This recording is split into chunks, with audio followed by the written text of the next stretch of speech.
Today I want to share with you a classic Lada 2101 from the 1970s that was offered for sale locally this summer. It came to live here during the Yugoslavia times and survived to this day. There are not too many of those here, to say the least. I personally went to inspect this car because a potential buyer asked me. He wanted to build a one-of-a-kind black Lada 2101 in Porsche black paint for himself, and we started looking for a donor. Needless to say, even though black 2101 Ladas do exist, they are more like mythical creatures. Someone saw them somewhere but cannot even say if it was a dream or reality. No, they do exist, but they are super rare indeed. We considered other Ladas in neighboring countries, but towing a car within Europe is not cheap, and since we did not care about the color of the donor car, I drove 60 kilometers to check out this project Lada. It was listed for 1,500 euros. Once again, in the COVID world, one could get a fairly decent car for that money, but there's no point in looking back. As I describe this Lada that I saw, you can make up your opinion about it and tell me in the comments whether you would have purchased it or not. Okay, here's what I noticed during the inspection. The body was quite rusty for where the car lived. We barely ever have snow here. Overall, the car was not modified in any way. All the glass was original.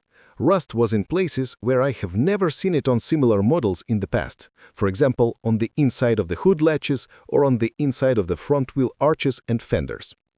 The interior was very decent, even the door cards. However, the ceiling needed replacement as it was moldy and torn. The dash had no cracks.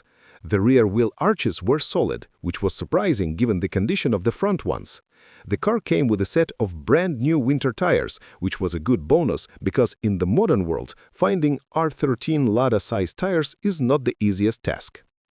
I remember once I purchased a set in Russia, and when I brought them to my garage, I noticed they were marked for trailer use only. Had to return them, but I'm pretty sure some people use them without issues over there. Knowing English always helps, what can I say?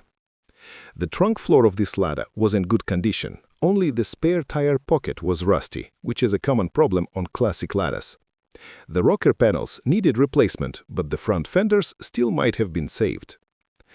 And now we're going to listen to this car's engine. Yes, can you imagine? It starts. By the looks of it and by the fact that the gas lines from the tank were disconnected, I did not expect it to turn on, but it did. And here's how it was.